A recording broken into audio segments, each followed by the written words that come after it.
Ravite Wellness Center, one-stop permanent solution for chronic diseases with integrated treatment. Lakshmi గారు, నాన్నగారు మీరు అసలు ఇండస్ట్రీకి రాకూడదని కంగారు పడేవారు. ఆడపిల్ల కష్టపడతారు, నాకు తెలిసి ఎలా ఉంటుందని.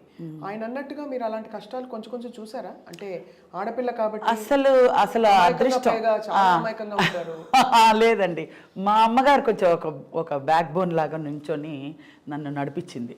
ఏంటంటే మా అమ్మగారు ప్రొడ్యూసర్ భార్య హీరో భార్య అమర్నాథ్ గారు అంటే ఒక భయం. అమర్నాథ్ గారు భార్య అంటే ఒక భయభక్తులతో ఉండేవారు. మా అమ్మగారు అంటే భయం వేసేది. అందుకని మా అమ్మగారు ఏంట్రా దాంతో ఎక్సకాలుగా ఇచ్చేద్దాం అనుకుంటున్నావా, ఒకసారి అగ్రిమెంట్ చేస్తాను, అమ్మాయికి అగ్రిమెంట్ చేయాలి అని అంటే, ఏంటి పిల్లి మెడలో గంట కట్టాలని, పిల్లి మెడలో గంట కట్టాలి అగ్రిమెంట్ చేయడం.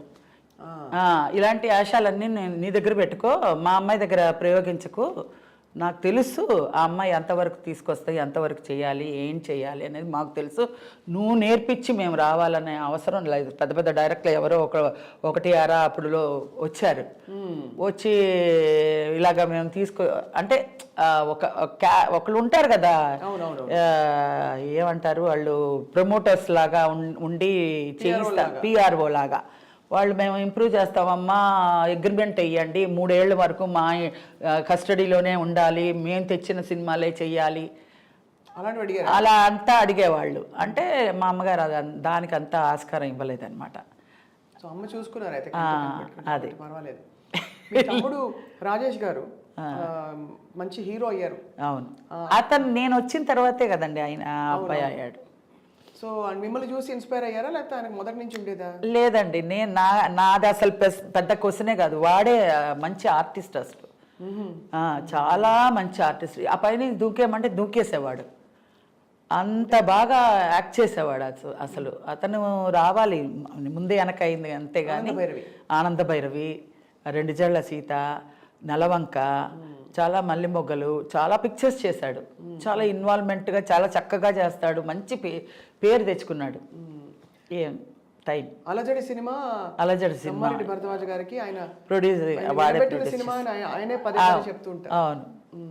తమ్ముడితో మరి ఏం అంటే వాడు స్పీడ్గా వచ్చాడు, స్పీడ్గా వెళ్ళిపోయాడు. వాడికి పెళ్ళై 4 పిల్లలు, ఆ పిల్లల్లో ఒక 2 పిల్లలు యాక్సిడెంట్లో పోయారు. అయ్యో, ఎంత కష్టం అండి మీ కుటుంబానికి. నిజంగా మీరు అత్తగా ఎలా భరించారండి బాబాయ్? అంతే, అది దేవుడు అలా తీసుకొచ్చి. ఎందుకు అన్యాయం అంటే మీరు అందరినీ నవ్వించారు కదా, మిమ్మల్ని ఏడిపించడం ఏంటండి? అదే నాకు అర్థం కాలే. అందరినీ నవ్వించగలిగి మా ఇంట్లో ఒక పెద్ద ట్రాజడీ సృష్టించి అందులోంచి నేను బయటకు వచ్చి ఇంతమందిని నవ్వించి అభిమానులు నా పట్ల ఉన్నారంటే అది మామూలు విషయం కాదు. చాలా అదృష్టం చేసుకుని ఉండాలి. ఇప్పుడు మరి అక్కడి నుంచి మీ జర్నీ కొనసాగుతూ తమిళ కన్నడ భాషల్లోకి ఎలా అయింది మీ? అది జనరల్గా స్టార్టింగ్లో నేను హీరోయిన్గా చేశాను. హీరోయిన్గా కన్నడలో ఆనంద భైరవి సైమంటెన్స్గా తీసినప్పుడు అది చేశారు, ఆనంద భైరవి సినిమా. తమిళ్లో 2-3 సినిమాలు హీరోయిన్గా చేశాను. మలయాళంలో ఒక 4-5 సినిమాలు చేశాను. అన్నీ హీరోయిన్గా చేశాను. బట్ ఎందులో క్లిక్ అవ్వాల, అప్పుడే మన జాతకం తెలిసిపోయింది, హీరోయిన్గా మనకి రాదు అనేసి. ఇంకా ఈ జంజాలతోటే అసలు కామెడీగా టర్న్ అయింది. కామెడీగా నేను ఒక సినిమా చేశాను ఫస్ట్, బాపయ్య గారిది, నిగురు కప్పిన నిప్పు. పెద్ద ప్యాడింగ్ అది మొత్తం. శివాజీ గణేశన్ గారు అందరూ చాలామంది ఉన్నారు మొత్తం. ఫటాఫట్, జయలక్ష్మి, వీళ్ళందరూ చాలామంది. ఇప్పుడు నేను చేసిందే ఆయన నగేష్ గారితో కాంబినేషను. మా అమ్మ నాన్న అల్లూరు రామలింగయ్య గారు, గిరిజ, మాది సెట్ అనమాట. బాపయ్య గారు నేను ఫస్ట్ ఆయన నేను వస్తానే ఏంటంటే మామూలుగా క్యారెక్టర్ ఇదమ్మా అన్నారు. అంటే నేను నవ్వించడం అండి, నాకు నవ్వించడం కానీ క్యారెక్టర్ కానీ ఏది రాదండి. మామూలుగా క్యారెక్టర్ ఏదైనా ఇస్తే చేసుకుని వెళ్ళిపోతాను, కానీ ఆడియన్స్ నవ్వించడం అంటే మామూలు కాదు కదండి, అది వెకిలిగా ఉండకూడదు, పిచ్చి పిచ్చిగా ఇలా అన్నీ పెట్టుకుని హిహి అని వెకిలిగా ఉండకూడదు, నేను చేయలేనండి అన్న. అలా అనకమ్మా, కామెడీ అయినా ఏదైనా సరే, వేతాస్ అయినా ఏదైనా సరే, విలనిజం ఏదైనా సరే, క్యారెక్టర్ ఇచ్చిన తర్వాత చెయ్యను అని చెప్పకూడదు. ఆయన చెప్పాల్సిన అవసరం ఏంటి? ఆ బాపయ్య గారు అందులో అంత పెద్ద డైరెక్టర్ గారు, ఆయన చెప్పడం అసలు మామూలు విషయం కాదు. అలాంటిది అలాంటి ఏ క్యారెక్టర్ అయినా సరే నువ్వు ఎస్ అని చెప్పాలి, నువ్వు వచ్చావు వెనక్కి వెళ్ళకూడదు, బోల్డ్గా ఉండాలి, అర్థమైందా, నేను చెప్తున్నాను అలా చెయ్యి అంతే అన్నారు. ఆ క్యారెక్టర్ చేయించారు, బాగా వచ్చింది. కానీ ఆ సినిమా హిట్ అవ్వాల. అందులో చెప్పి చేయించిందే ఆయనే, నిగురు కప్పిన నెప్పు కామెడియన్గా. తర్వాత జంజాల గారు రెండు జళ్ళ సీత నుంచి. ఆ తర్వాత మళ్ళీ నేను వెనక్కి తిరిగి చూడలేదండి. ఫట సినిమాలు వచ్చినాయి.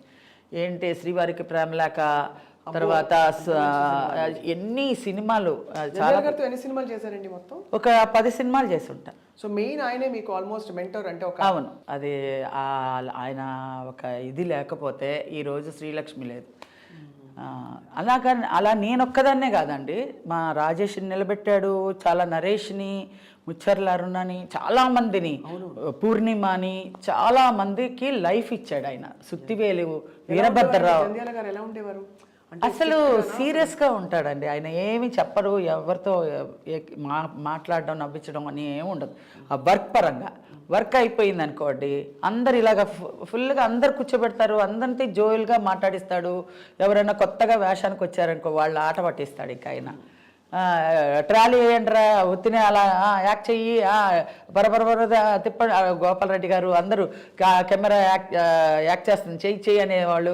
వాళ్ళ ఇష్టానికి వాళ్ళ ఇన్వాల్వ్మెంట్లో వాళ్ళని నటించేసేవాళ్ళు. సార్ నాకు ఒక వేషం ఇవ్వండి సార్, రేపు వచ్చేనా అంటే అని అంటారు వాళ్ళు. అంత అలాంటి క్యారెక్టర్స్ వైజాగ్లో చాలామంది ఉన్నారు. వాళ్ళందరినీ పెట్టుకొని ఆ రోజంతా కాలక్షేపం చేస్తారనమాట. అలా జోయల్గా ఉండేవారు. కానీ వర్క్ పరంగా టేక్ అయింది, ఇది బాగా చేసావని కూడా చెప్పరు. ఇలా పెట్టుకుని చేస్తారు. అయిపోయింది అనగానే కట్ అనేసి ఈ తుండి ఇలా వేసుకుని వెళ్ళిపోతారనమాట. ఏంటి బాగా చేశానా, ఏమైంది, టేకా కాదా అనుకుంటూ వెళ్తూ ఉంటాను. కెమెరా వెళ్ళిపోయింది కదా రా అనేవారు. ఇలాగే ఈవీవి సత్యనారాయణ నన్ను ఆట పట్టించేవాడు. ఏంటంటే అన్నీ ఇలాగే ఉంటాను కదా, అందుకని నేను కూడా ఒక ఆర్టిస్ట్గా ఒక ఇమేజ్, ఒక బందాగా ఉండాలి. అది అంతా మనకేం తెలీదు, అసలు ఏం లేదు. నేను యాక్ట్ చేస్తున్నాను అంతే, పరిగెట్టడం, ఎక్కడ పడితే అక్కడ వాళ్ళు చెప్పడం చేయడం, అలాగే జోయల్గా జరిగిపోయిందండి. ఈరోజు ఒక క్యారెక్టర్కి ఇంత కష్టపడతారా, ఇంత కష్టంగా ఉందా, నేను ఎలాగ చేశానో నాకే తెలీదు. అన్ని సినిమాలు ఒక రోజుకి 3 క్యారెక్టర్స్ చేసుకుంటూ వెళ్ళిపోయాను. అసలు నిజంగా నేను ఎలా చేశాను అనేది నాకు బెరకిల్ అనమాట. నాన్నగారు ఇంత గర్వపడి ఉంటారు పైనుంచి చూసి కదా. రాజేష్ని కానీ నన్ను కానీ చాలా సంతోషపడేవారు. ఏంటంటే ఆయన పేరు చెడగొట్టకుండా మేము నిలబెట్టుకొని ఈరోజు ఇండస్ట్రీలో శ్రీలక్ష్మి రాజేష్ అంటే మంచి పేరు. అది కాకుండా రాజేష్ కూతురు కూడా ఇప్పుడు ఐశ్వర్య రాజేష్, ఆ అమ్మాయి కూడా మంచి పేరు తెచ్చుకుంది. ఇండస్ట్రీలో పేరు తెచ్చుకోవడం డబ్బు సంపాదించే అంత ముఖ్యమైన విషయం కాదు, పేరు తెచ్చుకోవడమే పెద్ద విషయం. అది తెచ్చుకున్నామంటే ఆ అభిమానాలు, ప్రేమ, ఆదరణ పొందామంటే అది అదృష్టం, అది పూర్వజన్మ సుకృతం అనుకోవాలి. మంచి డైరెక్టర్లు దొరకడం, అవును, ఫ్యూచర్ ఏంటి అనేది ఇది దేవుడిచ్చే బోనస్ అండి. దీని గురించి మనం పెద్ద ఆలోచించక్కర్లా.